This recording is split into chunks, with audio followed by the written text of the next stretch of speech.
Hi everyone, it's me Namir and welcome to my channel. So for today we're gonna learn about complaint words. But before I begin for this video, I'm just gonna use informal pronunciation.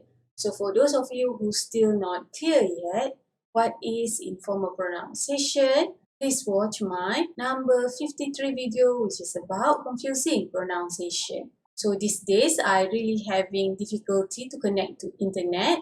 When you move to a place, the internet connection is okay. But then, one thing you realize is like your house is the only place in the area, like there's a home. On regular basis, it's still okay, it's still accepted. Even though when you bought extra antenna also, it doesn't help much. But this day is really having problem. So because of that, I really complain a lot this day. That's why our lesson is about complaint. That's gonna be on how ways to complain, but it will be on the next video. For this one, we're gonna learn on the words.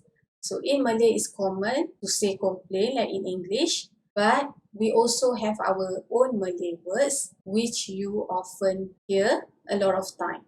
But before we begin our Malay lesson, let's recap the English one. So for English, you have many words to describe complaint, not just complain. But for Malay, many words, but basically the meaning just all of this sum up like in English.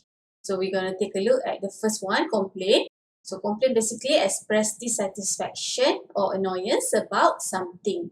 Then grouse, complain about something trivial, or we can also say like grumble. In Malay, complain or in other Malay words, basically we don't have something like complain about something trivial. We don't have one specific word to describe this. So if it's complain, then if it's trivial or important matter, then we have to elaborate.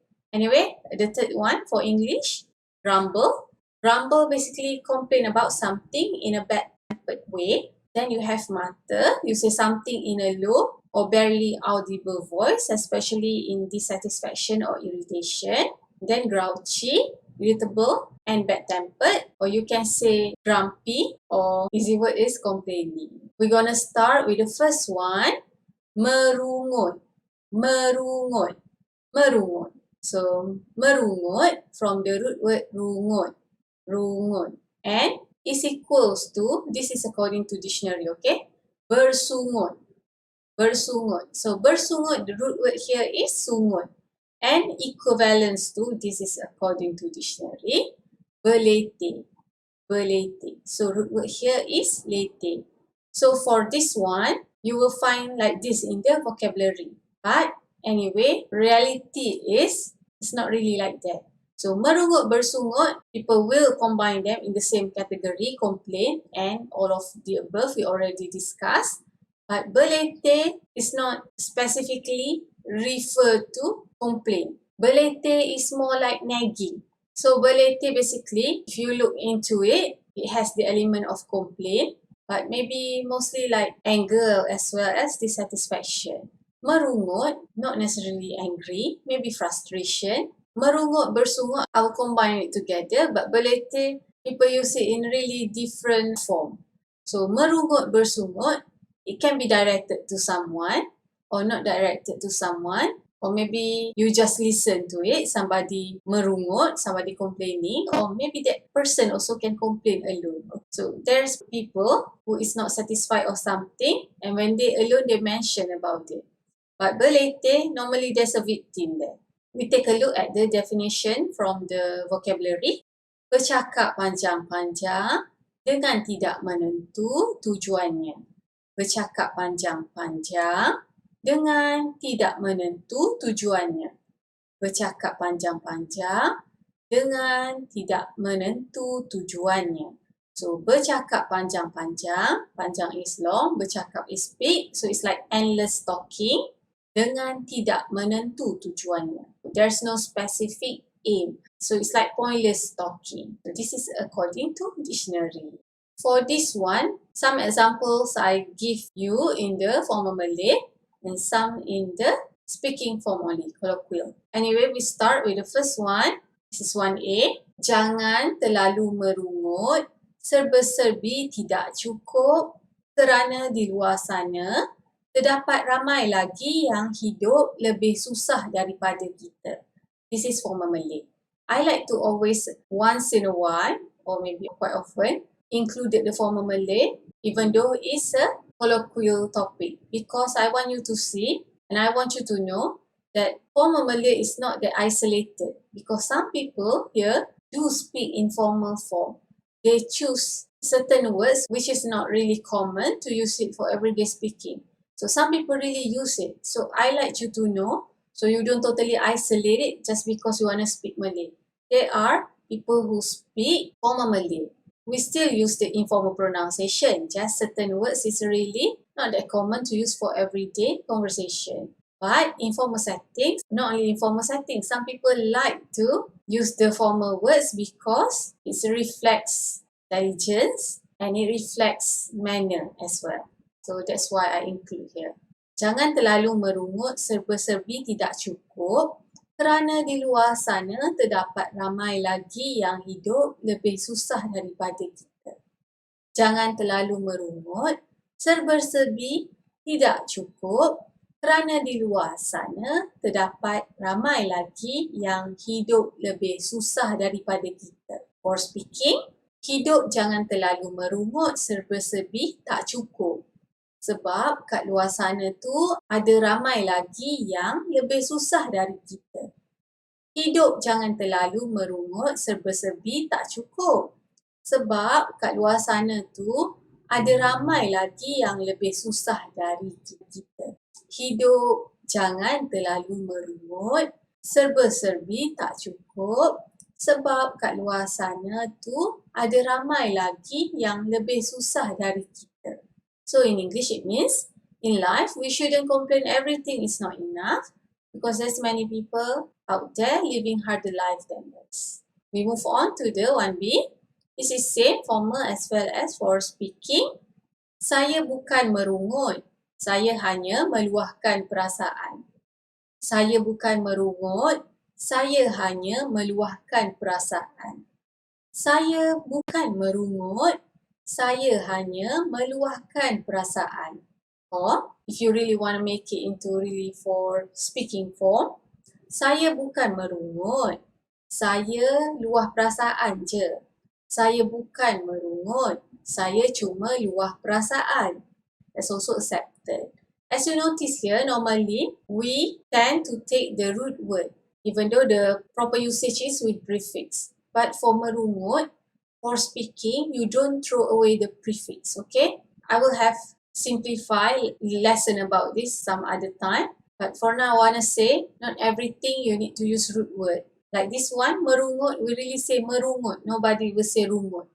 So in English, I'm not complaining. I'm just expressing my feeling. Next, dia bersungut mengenai gajinya yang terlalu sedikit. So this is formal Malay. Dia bersungut mengenai gajinya yang terlalu sedikit. For speaking, dia bersungut pasal gaji dia terlalu sikit. Dia bersungut pasal gaji dia terlalu sikit. Dia bersungut pasal gaji dia terlalu sikit. So in English it means he or she's complaining about his or her too small salary. Next one, formal Malay. Apabila mulut suka bersungut, ada sahaja yang tidak kena pada orang lain. Apabila mulut suka bersungut, ada sahaja yang tidak kena pada orang lain. Apabila mulut suka bersungut, ada sahaja yang tidak kena pada orang lain. Or for speaking, bila mulut suka bersungut, ada sahaja yang tak kena kat orang lain.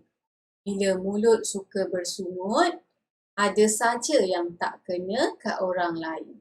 Bila mulut suka bersungut, ada saja yang tak kena kat orang lain. So in English it means, when our mouth like to complain, there's always something wrong about others. So we've done about merungut and bersungut. Now, we're going to take a look at the word berletih. As I've mentioned, berletih, you normally directed at someone. So, I give you a formal Malay. Puan Lily akan berletih panjang lebar setiap pagi pada anaknya yang liat bangun tidur. Wan Lily akan berletih panjang lebar setiap pagi pada anaknya yang liat bangun tidur. Wan Lily akan berletih panjang lebar setiap pagi pada anaknya yang liat bangun tidur. Next one for speaking. Setiap pagi, Wan Lily akan berletih panjang lebar kat anak dia yang liat bangun tidur. Setiap pagi, Wan Lily akan berletih panjang lebar kat anak dia yang liat bangun tidur. Or you may also just remove this word panjang lebar. Setiap pagi, Wan Lily akan berletih kat anak dia yang liat bangun tidur. So in English it means every morning, Madam Lily will nag her child that has difficulty to get up. We move on to the second one, or the second subtopic. Merungut-rungut equals to bersungut-sungut. Merungut-rungut equals to bersungut-sungut. So basically for this one, it doesn't have any changes in the meaning. It's basically when you repeat like this and no changes in the meaning, it's basically an emphasization. Maybe too many complain, right? So we say merungut-rungut, merungut-rungut or bersungut-sungut, bersungut-sungut. For Malay, emak mertua merungut-rungut mengenai menantunya yang berperangai hantu. Emak mertua merungut-rungut mengenai menantunya yang berperangai hantu. Emak mertua merungut-rungut mengenai menantunya yang berperangai hantu. So you wonder here, hantu is ghost. How is acting like ghost? So basically, people here like to mention if it's son-in-law or daughter-in-law, we say menantu. If menantu, son-in-law or daughter-in-law doesn't behave well, so we say they are berperangai hantu or macam hantu. Perangai is behavior, berperangai like have behavior. So have behavior of a ghost. So we're blaming ghost here because when you say it has 9 syllable at the end, menantu, tu, and then hantu, tu as well, right? So when you mention about the word menantu, it has 9 syllable, match with the word hantu. So menantu, hantu. So means that son-in-law or daughter-in-law doesn't behave well. Menantu hantu or menantu berperangai hantu.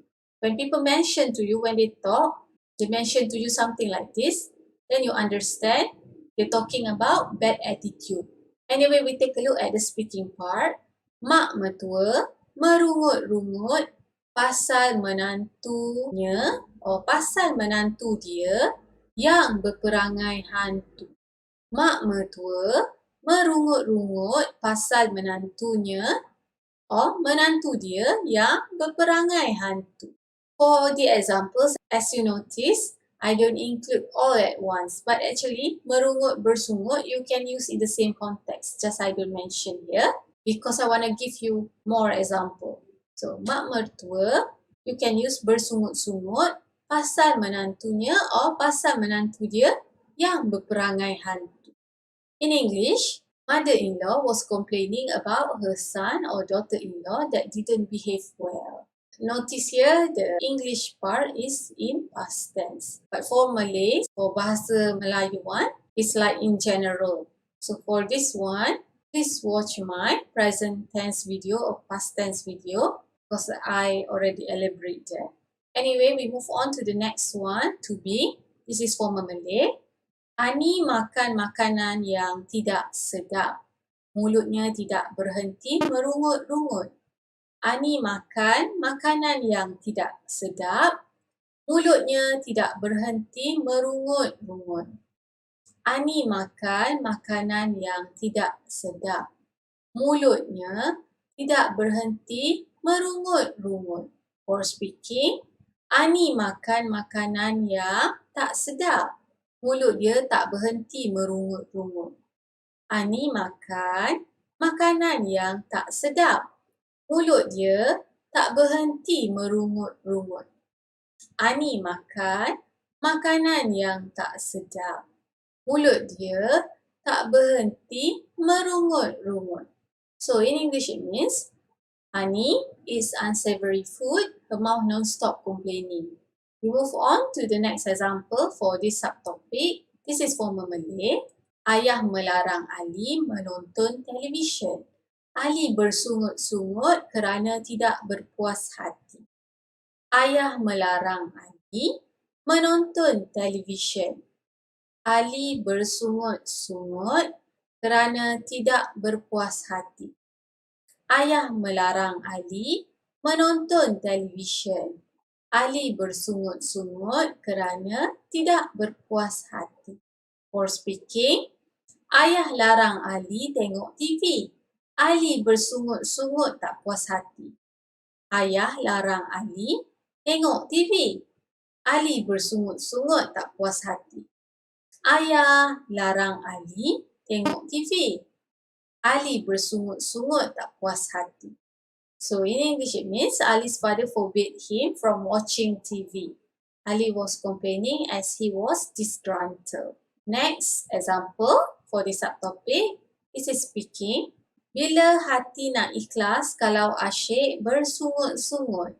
Bila hati nak ikhlas kalau asyik bersungut-sungut? Bila hati nak ikhlas kalau asyik bersungut-sungut?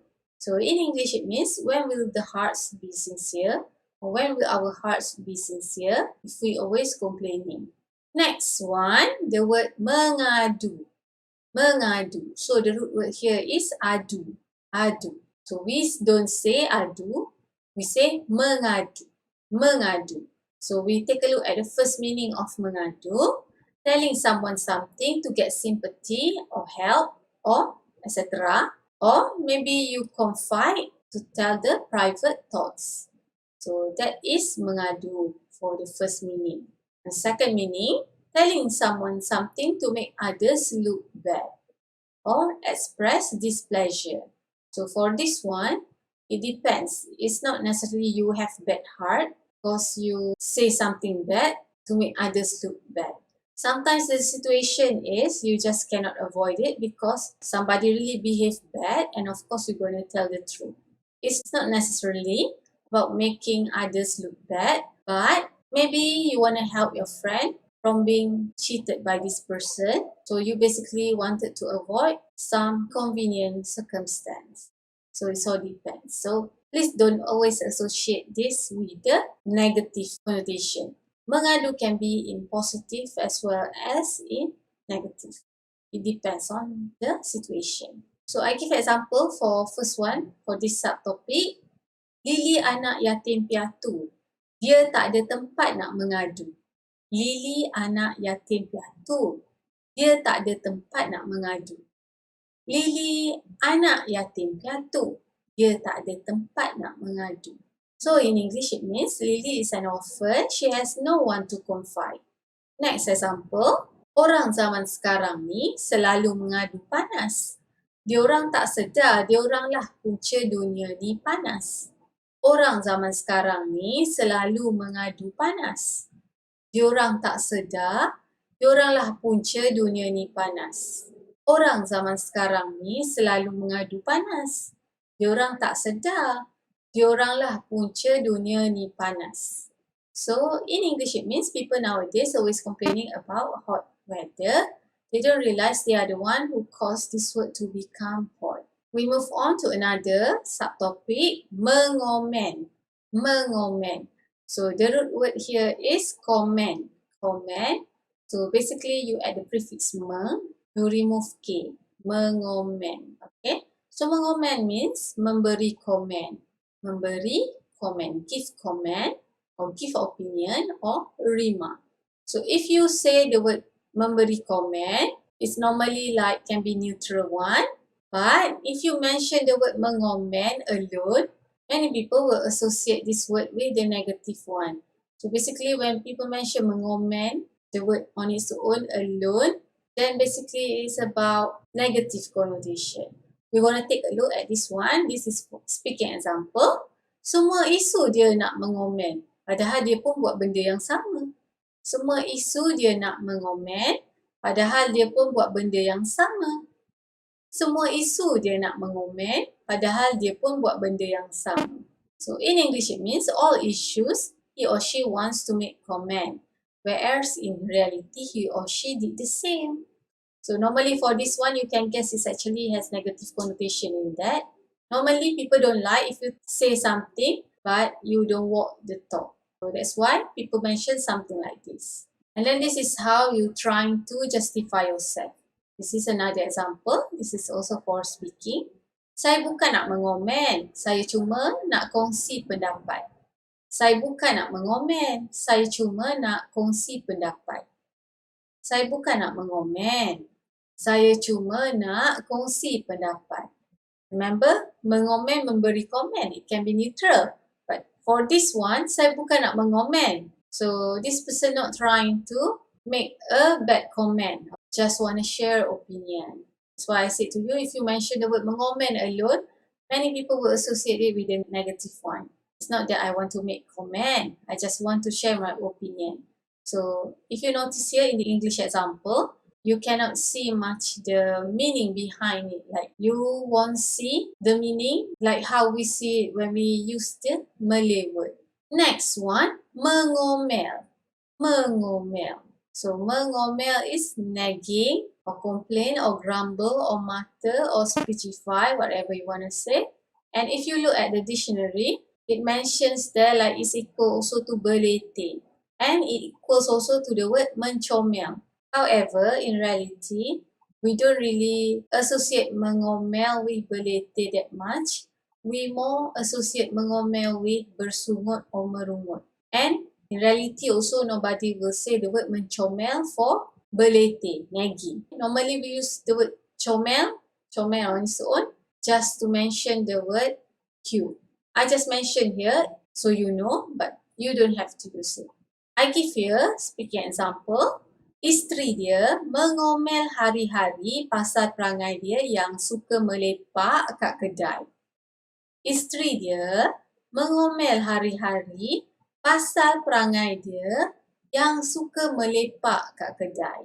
Isteri dia mengomel hari-hari pasal perangai dia yang suka melepak kat kedai. So in English it means his wife nagging him every day about his behavior, loitering in the restaurant. So if you direct translate, shop means kedai. But I translate here as restaurant. So for your information, for speaking, Malays quite flexible using the word kedai. Shops in general, we say kedai. But don't be surprised, we also say restaurant or the small coffee shop or eatery place. Basically, we just say kedai. So if you really don't know the word in Malay, just use the word kedai. So it's quite broad actually for speaking. Next one, this is last one. Mengeluh. Mengeluh. So the root word here actually keluh. Keluh. But when you add the prefix me, you remove that K. So mengeluh. So mengeluh is expressing sadness because of suffering or etc. So mengeluh, I won't say it's actually complain. I will say it's sigh. Long, deep audible exhalation, expressing sadness, relief or tiredness or something similar. So mengeluh, people normally refer to sigh. Then we say mengeluh, like that is mengeluh. But when once words come out from you expressing dissatisfaction, then we say complain. This is the last one. Sampai bila kita nak merungut dan mengeluh? Sampai bila kita nak merungut dan mengeluh? Sampai bila kita nak merungut dan mengeluh? So in English it means until when we want to complain and sigh. So for this lesson, in case if you totally forget the word complain in Malay, just use the word complain in English and people gonna understand you. Well, I guess that's our lesson for now. Thank you very much for watching and till we meet again. Bye.